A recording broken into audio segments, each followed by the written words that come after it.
Galle shee gomba. Waye eliyeki. Agar zaman pikirin si kabe. Elu egandu fikiri sikabeta kamut kui bwala non de mitaji kanyaba. Egandu Anin bene.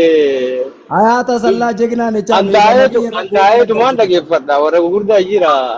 Dalaga jira. Wani jinjat tani nanille sin molin jira. Taye zindagi fadda salimin jira. Tuhin tu jira. Dombe. Baliyo. Abdi. Hundinuu kunni wara gurda wa fito dendo. Taye zindagi fadda. Busy jira.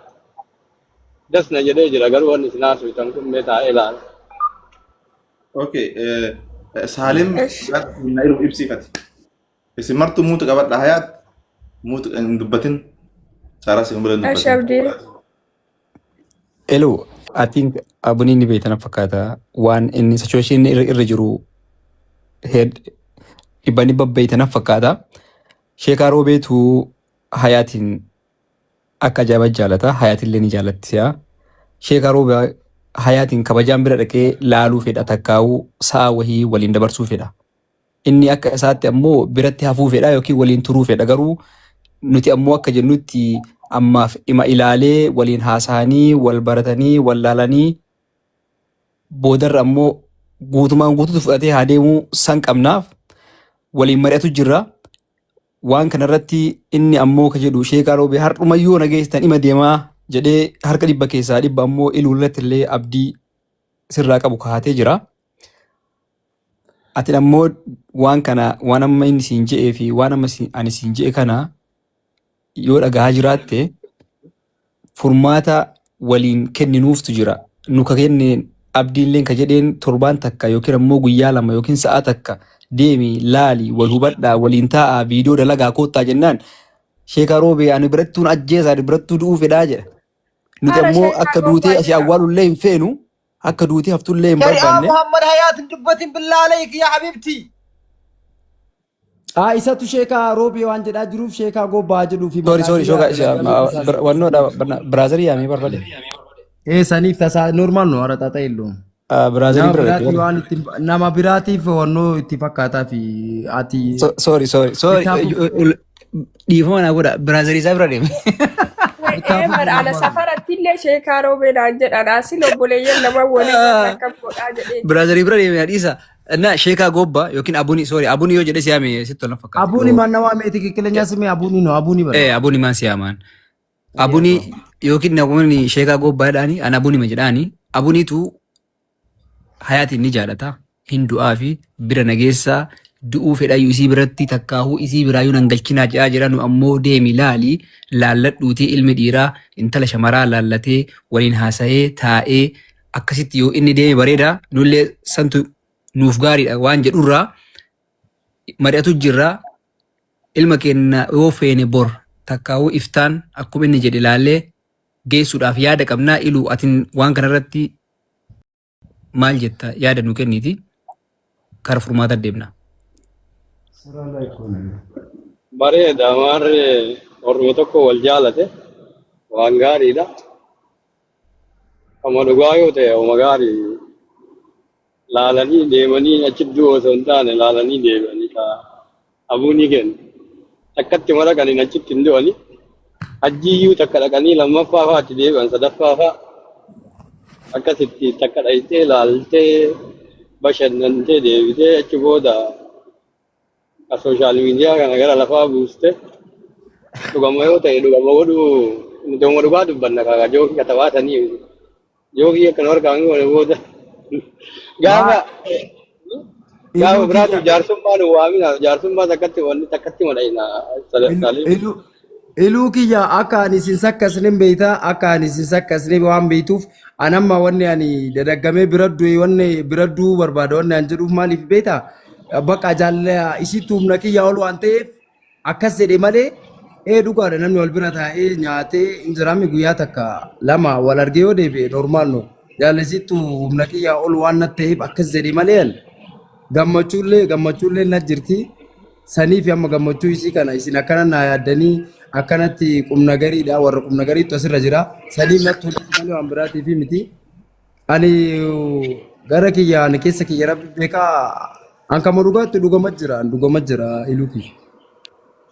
bareeda ka inshallah si wajjin jira waan dandeettu laaltee galtaa saalimii deebisee ni dubbii kana saalim si deebi Ay, Abdi, dhageette ka waan eeluun jedhallee furmaata akkamitti adeemu?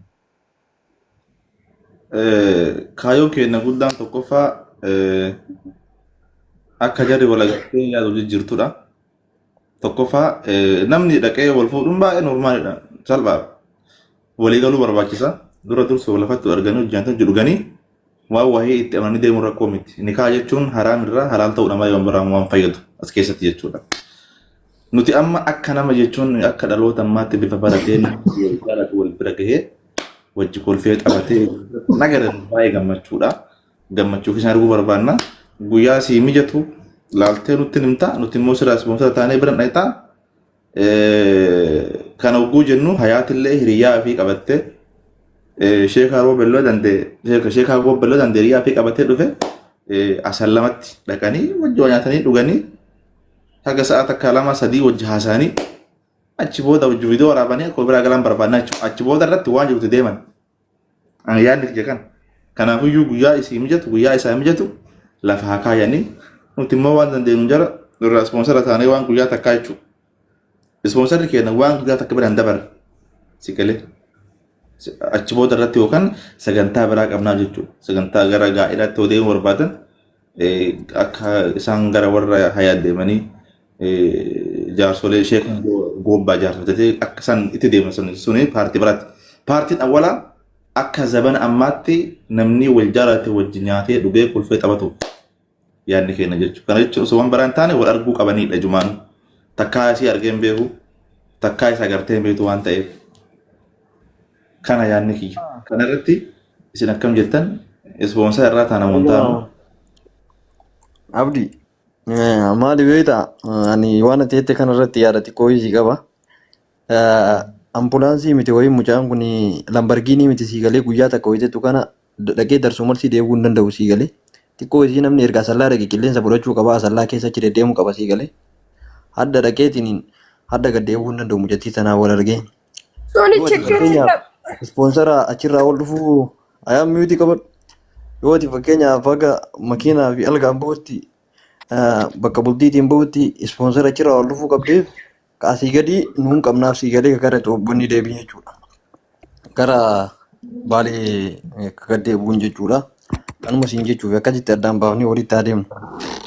Galee kanuma. Saalim. Jedh maatti ta'in Dubbiin teessanii jedhe.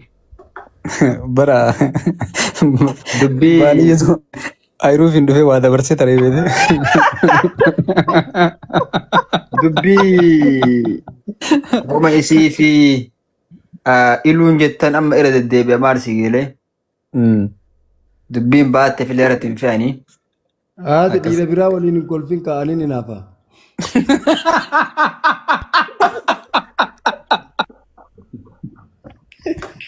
Amma gartee nullee manni jiru kun martuniyyuu uummata garteetiin muslimaati.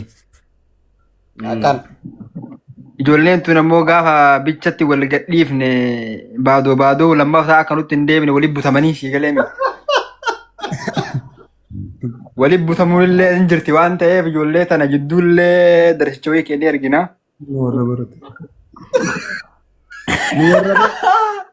Nu warra barate bas simmeeta ayina daanam warra barate anaaf silleen. Ayyeeshi. So amma shoorti gabaabdii goonee saayibii hin erginaan ijoollee erguudhaaf amma maaltu amma waan barbaachisu dubbadhaa malee amma dubbii fidhee jirra waan kamiinuu isin bira jirra jedhan obbo kabajamoo illee ilullee sii galee mi. Numarti kennayyuu si cinaa jira si bukkee jirra saaboo afaa warra arsiitiin sii galee. Maddii jirraa jechuudha. Yogeemi. Kanaaf ati hayaat wayita namni haasa'u piliis hin dubbatin. Ima cal'ise daqiiqa 5 faga namni kun haasa'u guyyaa sin dubbisu waan ta'eef. Yaa amma dubbatteera. ደስታን እንደዚህ ማረጋት በእናቴ ተረዳት። እሺ አቡና ካናፊዩ ሳሊም ዮ ገባብሽነ ሆ innillee miira kana keessa haa bahu. Hin erginaa gara asallaa. No, in ergina akkuma abdiin jedhe akkuma akka baaliyyoon jedhetti jaan qillee suratuu qabaa achi buluu qabaa achi turuu qabaa mana hoteela maali waan akkasii san amma jechuun normaalii fakkeenyaaf fi sheekaa gobbaa yoo hoteela qabatee bulee hayaatu jimbulti kurri waan beekamaa jirudha. Si galee? Yoo rakkoon qabu wal birallee bulan yoo walitti tolu ta'e. Ara ta'ammalal kabu. No, kasih miti aku negeri asal ulbira le bulan ini mana mana sonte wana so inu kana juga bazar aku ayat lagi pada wana so inu kana negeri bahasa aja lagi pada abdi jela lisimi lagi pada nama gudan nabi raja nuti ilma muslimaati tokkoffaa irratti wanama tokko karaa khayrii irra walitti gargaarra malee karaa badii tokkotti walitti hin gargaaru. Ilaa jechuun waan gargaarsa biraa osoo hin tahin haasoyinummaan nu haasoyinu keessatti wanti tokko yoo uumameef gaarii miti waan ta'eef nuti ka jenne abdiyyaan isaa jarri kun wal arganii viidiyoo barbaadan waliin dalaganii akkuma nama kamiituu jechuudha nama wal jaalate waan taateef wal arguu qabaniidha malee isiin intala muslimaati inni ilma muslimaati ijoon nama zamanaati rakkoo miti. Wal arguu qabaniidha malee nuti gartee deemee walitti gagalu ilmi namaa horii miti ka foonaa tokkotti oofanii walumaa galatti waan godhamuu qabu nuti wal argisiisuun ila jarri sun wal arganii akkuma jedha waliin waa nyaachuu waliin ta'uun ilmi namaa horii ta'ee waliin koru gabaabinna tanarratti xiyyeeffanna malee nuti haasaa fi gocha goonuu fi waan yaannu keessatti illee tanarratti xiyyeeffachuu qabna malee waliin deemanii hoteela qabatanii maalii jedhamu san keessatti waan biraattu nutti jara bira darbe waan jarri niyyaan qabne nu waan kennuuf ilaa'ine nurratti deemama waan ta'eef waan sanirraa of qoxxobnu jechuu barbaade itti dhiifamallee naa godhaati. Yaa anillee maal barbaade beektaa dhumbir yaadni kiyya yaada kana jechuudha. Si galee amma wanti amma goone ifadhu akkuma shari'aa musliimaattillee akkuma shari'aa musliimaattillee namni wal jaalu tokko wal bira gahee wallaaluun shari'aa rabbitti hoyyama. Kana nu miti kafa kada hayyama kenna si galee. Dhugaa keessa subhaanahu wa ta'ala. Jekaan gobbaa gaafsan asallaa buluu qabu gadhee yoo dadhabe adaabbaa bulee burgana haa galu. Garuu laaqana wajji nyaatee wal arganii adda adeema kuni karoora keenya. Galee yoo Allahu akbar takbir. ilu dubbadhume bakka ilu Ayyee wanni an jechuu barbaadu ani akka kiyyatti waan akkana kan inni sodaadhaan leeyita sodaataa ture.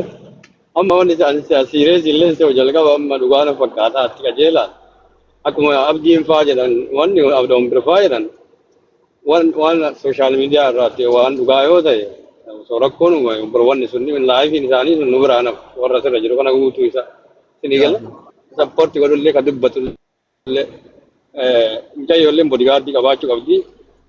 Sheek Gobbaa Sheek Diinshootiif Sheek Asallaa jira kanneen itti bilbileeni biran kaaya akka inni sosochoone jechuudha. Garana nyaatee bashannanee guyyaa takka bulee laallatee karaa seera qabu yoo ta'an mucayyoolleen ta'enna innillee keenna akka tasaa namni dogoggoree yoo walitti fiigee booda rakkoo keessanillee nu galcha hawaasni nu qeeqoon isaan irraa nafu dargaggeeyyiidha ijoolleen ture jechuu barbaade akkuma shari'aa deemaa jechuu barbaadeeti amma maaliif nuuf hin ta'u jechuu barbaadeeti akka kennata akkas jennan asirratti shari'aatti walumaan nyaatanii wallaalanii waliin dhuganii haasawanii galu malee sheekiroobeen amma akka baaliiwwan guyyaa lamaa sadii qilleensa fudhate jechuun sheekiroobeen yoo asii waa dhabe gara biraa taraa yoo achiin kabira laalu faan malasii galee guyyaa takkatti jabule borumta akka dhufe sanitti poolisii duuga erguu qabna hiinee roobet deebis qabne ilu akkam godha beeta namni kuni dolfiinii ganama subii kaatoo yaabbatu sa'a sadii asallaa jira sigala sa'aatii sadii raga sa'a afuritti muki laaqana wal argan sa'aatii laaqana irraa eegalee hanga sa'aatii 10 yoo wanta bulu asallaa buluu qabu gaddeebee adaabbaa bulee burgana maagalu sigaleemi ijoolleen tiyyan jirtu ka sirbitu takka asallaa jarallee wajjin sirbii yoo barbaadde bakkiteen hin jira guyyaa takka sireen qabatta garuu eegamuu qaba Sheek Gobbaan akka tasaa misteekii takka yoo godhe warra sirra jiru guutuun isaan qeeqama. Akkam. Dogoggora takkatti raawwatamnaan jechuun waan laayifiiti wanni kunniin jechuun laayif irra taraa jira. Sappoortii goonee itti finna jalaa jettanii osoo isarrallee dogoggorri wayii waan wayii ga'ee nu gaafatanii jala lamii jedhutti illee dogoggorri wayii uumame nu gaafatanii warra sirra jiru kana Kanaaf Amma dhiirri iluu dhaqee qabu. afaan si qabda dhiifama. Free speech waan ta'eef ani amma gaafii qabaach biratti. Gaafadhu. Yooma hoteela sheekaan gobbaa roba jala dhaqee san finnee achitti wal argani. Maal jettee waan deebiin dhaqee?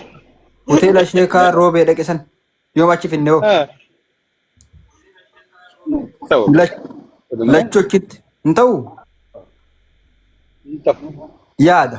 Nammaa wali fiigaa yaadni kun fudhantu Amma ka amma tuwin laal amma wanni haasuun waan ulfaataadha waan ilma namaati.